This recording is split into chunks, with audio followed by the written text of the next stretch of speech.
अपने पसंदीदा शो के फुल एपिसोड देखने के लिए अभी डाउनलोड करें दंगल प्ले ऐप।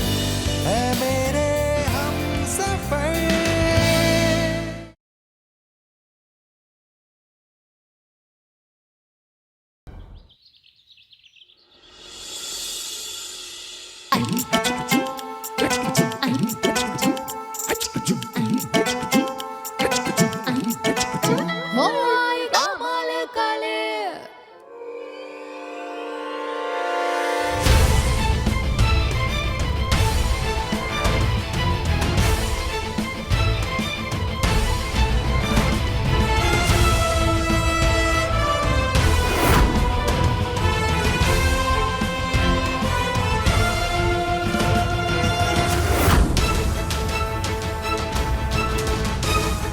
ये तो सच में दीदो है। ये उतनी ऊंचाई से गिर के भी बच कैसे गई? और ये मुझे देखकर गुस्सा क्यों नहीं है?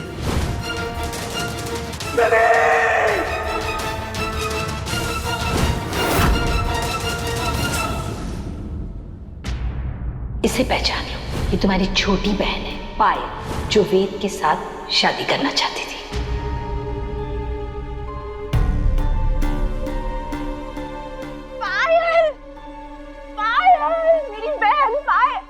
बहुत ज्यादा नौटंकी कर डाली तूने कोमल कली।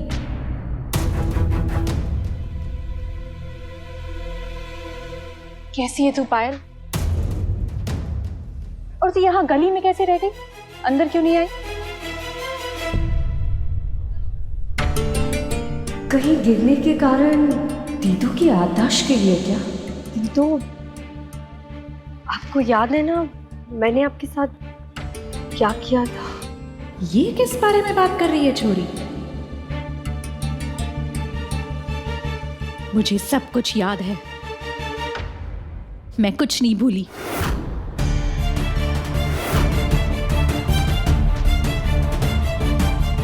पायल है ना तू, मेरी बहन पायल, सब याद है मुझे। मतलब आपने मुझे माफ कर दिया? हाँ, माफ कर दिया। जो हुआ सो हुआ, भूल जा, घूरे में डाल दे।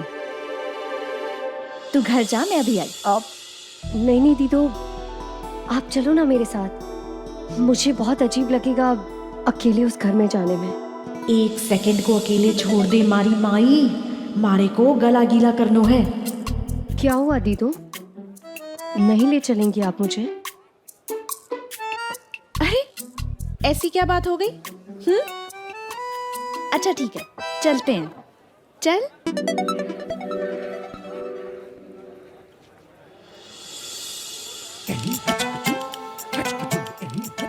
दाया कि बाया, गलत पैर रखा तो किस्मत बिगड़ जाएगी। मैंने दीदू के साथ इतना सब किया और फिर भी वो मुझे माफ कर रही है।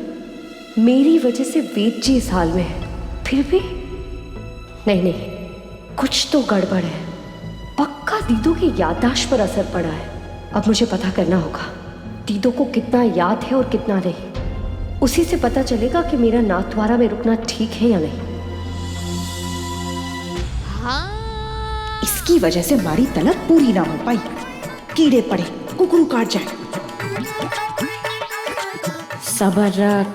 सबर रख कोमल कली। उस 10 लाख का सोच जो थारे को मिलने वाले हैं। माफ करती चल सबको। अच्छा जी,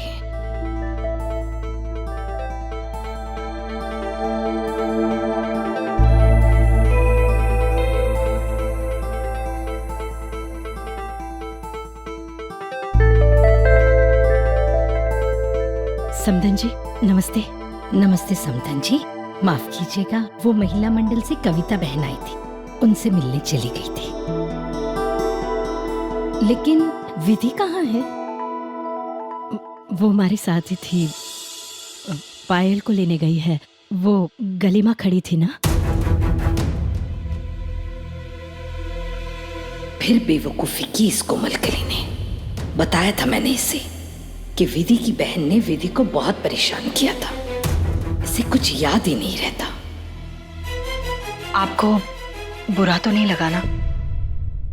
पायल ने दामाद जी और विधि की गृहस्थी में इतनी आग लगाई, मैंने उसे घर में वापस ले लिया। मारे को लगा उसे पछतावा हो गया है, इसलिए उसे माफ कर दियो। और मैंने भी इसीलिए माफ कर दिया। ये तुम्हारा बड़प्पन है बेटा।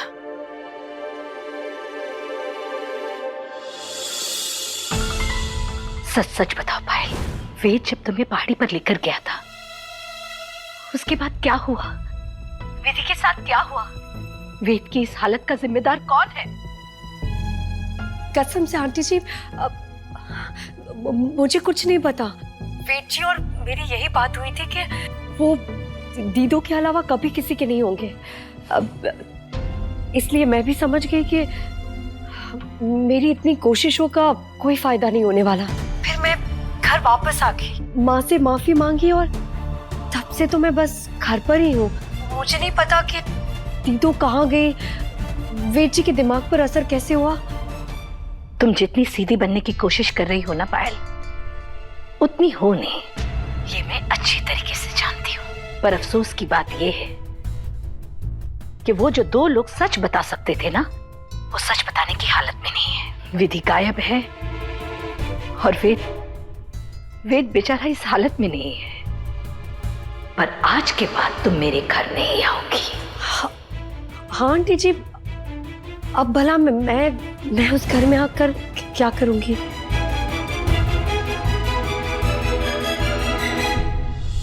आंटी जी, आपको कोई ऐतराज तो नहीं है ना मेरे यहाँ आने से?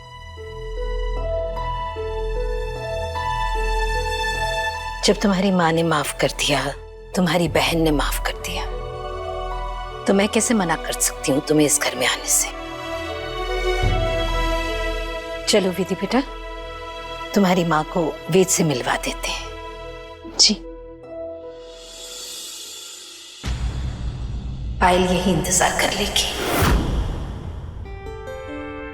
आइए समझा जी। जी। आओ।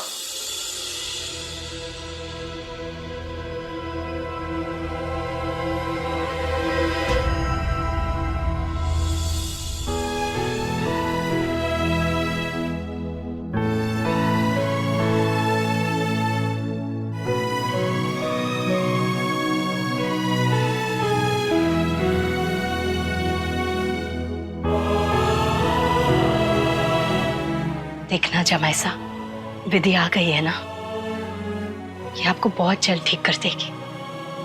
इसके तो स्पर्श में ही जादू है। कल रात से एक घूंट ना गया गले में। क्या खाक जादू चलाएगी कोमल कली?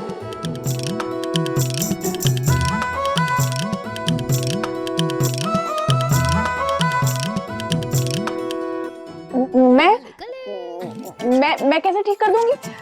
मैं कोई जादूगरनी थोड़ी ना हूँ।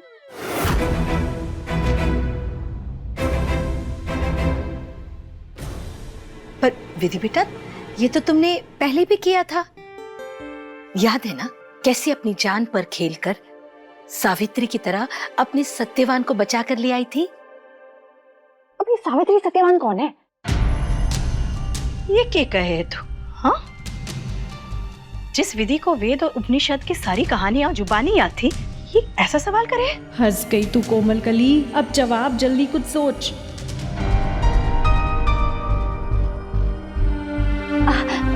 मेरा मतलब था, विधि वेद के सामने सावित्री सत्यवान कौन है? हाँ, वही तो। अरे यमराज जी सत्यवान को ले गए थे और सावित्री को उन्हें वापस लेकर आना पड़ा था। पर मेरी विधि का सत्यत्व इतना ज्यादा है कि कोई भी उसके सत्यवान को हाथ नहीं लगा पाएगा, यानी कि वेद को। यही कहना चाह रही थी ना तुम? यही तो मतलब था मेरा। पति तो परमेश्वर होते हैं।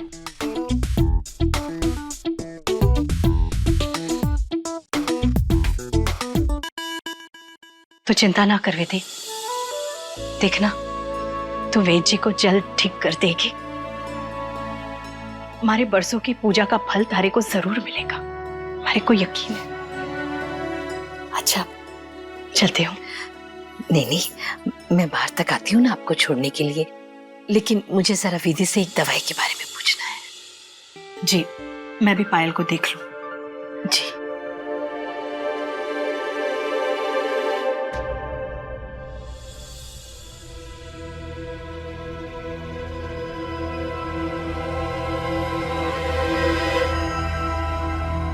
चुप नहीं रह सकती थी। पूछना जरूरी था कि सावित्री कौन है, सत्यवान कौन है। नहीं पता था तो पूछ लिया। सावित्री एक पतिव्रता औरत थी जिसने अपने पति के प्राण यमराज से वापस लेकर आए थे। याद रहेगा? ठीक है, चलो तुम्हारी माँ को विदा करना है, आओ मेरे साथ।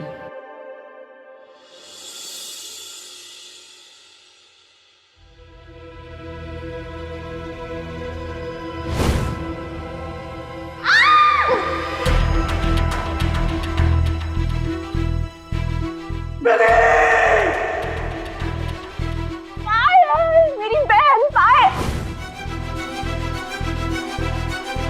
अरे पायल, बड़े दिनों बाद आना हुआ था ना। भाभी, हमें तो तुम्हारा कुछ समझ ही नहीं आया पायल। एक पल में वेद तुम्हारा साथ देता है और दूसरे ही पल में वेद विधि का हो जाता है। ये बात तुम्हारे भी समझ में आई को नहीं दिव्या रानी। मतलब ये, पहले तो देवर्षा विधि रानी को ढूंढने चले गए और फिर उनको सदमा लग गया और फिर थारी बहन विधि वापस आ गई। तुम्हारे समझ में आया को नहीं, बाकी थे सियाने हो। इसमें ना समझने वाली कौन सी बात है भाभी। मुझे यकीन हो गया कि वेद जी सिर्फ दीदो के हैं, तो मैं पीछे हट गई। अब उसके बाद दीदो के गायब होने का कारण क्या है वो तो वही जाने ना। मैं तो बस खुश हूँ कि अब दीदो जिंदा है और ठीक है। पायल, चले बेटा। कम्मा गने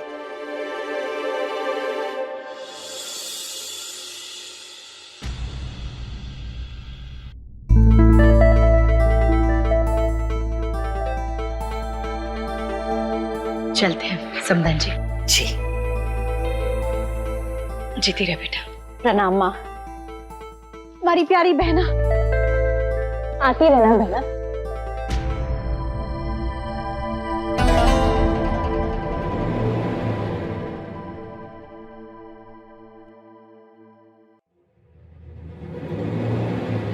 मारे पेट में गुड़गुड़ हो रहे हो, भूख लगी है मारे को जोर से, कुछ खाने को दो। चलो बहू, रसोई में कुछ खिला देती हूँ।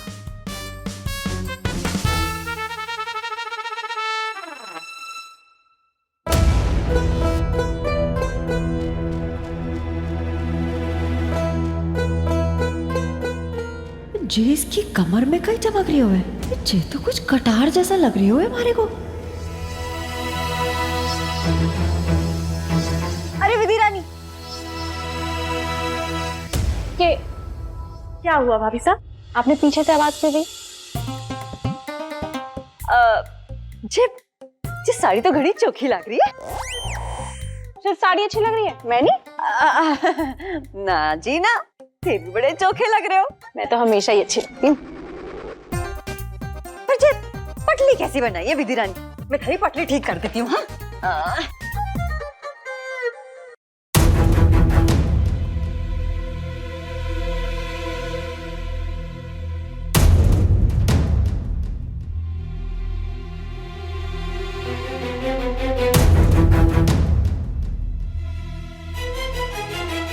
इमरती, माँ जी से पटली बाद में संवार लेना। चलो बहू, रसोई में भूख लगी है ना?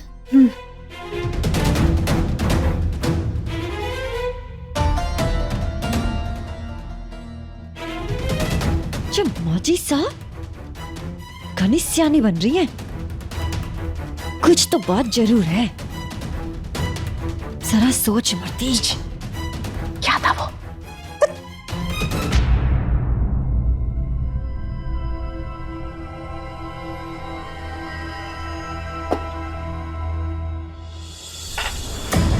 वो तुम्हारी साड़ी का पल्लू नहीं ठीक कर रही थी, बल्कि उसकी नजर तुम्हारी कटार पर पड़ गई थी।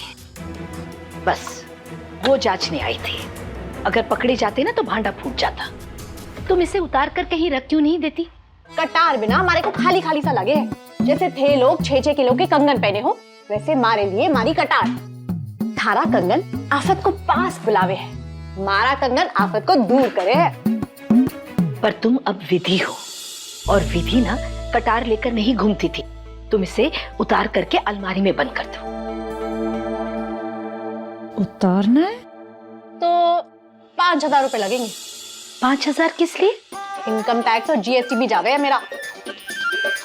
तुम टैक्स भी भरती हो? धोखा तो कोमल कली दुश्मन को भी दे कोड़ी, फिर सरकार को क्यों देगी?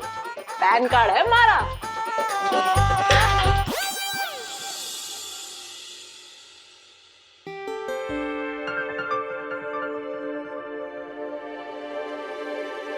और डालो, अगले जन्म के लिए बचा रखा है क्या खाड़ा? विधि इतना ही खाती थी, दोबारा ले लेना। हाँ हाँ, हमारे को सब पता है। थारी विधि देवी थी देवी, हमारे को इंसान रहने दो।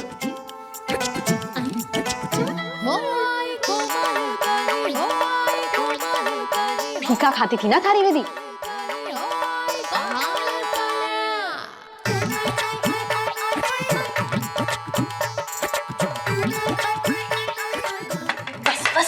कोई देख लेगा। अरे मैडम साहब, आदमी पेट के लिए कमावे है, पेट पूजा किए बिना कोमल कली को चैन कोड़ी। तुम्हें जो भी सिखाया है ना, कोई फायदा नहीं हुआ। जब देखो तुम कोई ऐसी बात बोल देती हो कि मुझे घूरना पड़ता है, उस बात को संभालना पड़ता है। तुमने कुछ भी होमवर्क नहीं किया है, कुछ भी याद नहीं है तुम्हें। किसी का किया मैं भूलू कोड़ी, खुद का पढ़ा हमारे को याद रहे कोड़ी। इतनी अकल वाली होती तो कलेक्टर ना बन जाती।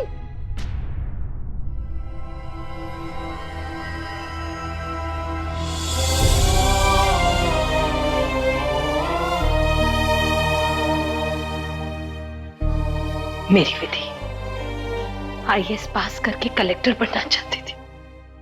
हमारी विधि महान है, पर मैं वो हूं कौन? तुम हो भी नहीं सकती, पर प्लीज उसकी जैसी बनी रहो कुछ दिन, जब तक मेरा वेट ठीक ना हो जाए। प्लीज।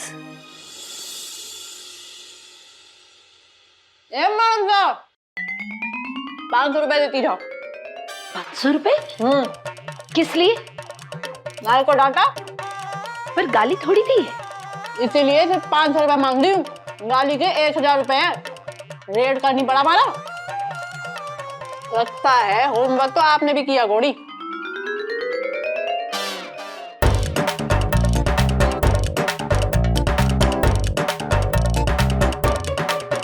ये लो तुम्हारे 500 रुपए।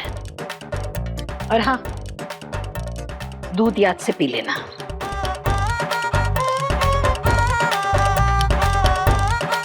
अच्छे से खा लो। थैंक यू मैडम साहब।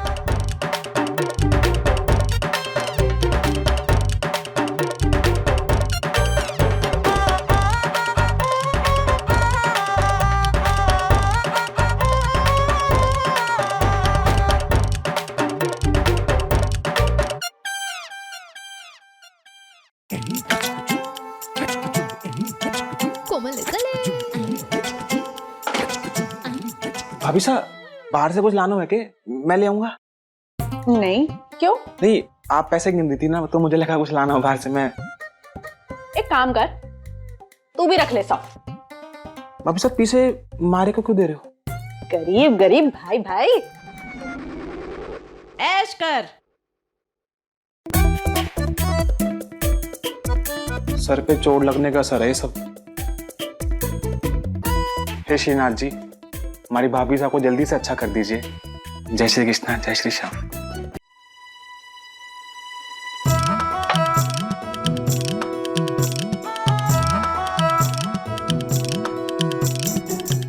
लाख में कितने नोट होते होंगे? खैर, जब मिलेंगे तो बिस्तर पर बिछाकर आराम से लेटूंगी।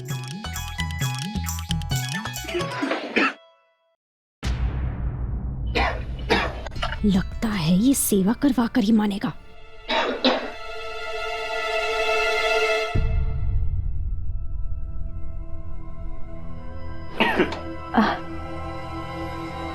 वेद जी, आप तो मुझे बहुत प्यार करते हैं ना, फिर मुझसे इतनी सेवा क्यों करवा रहे हैं?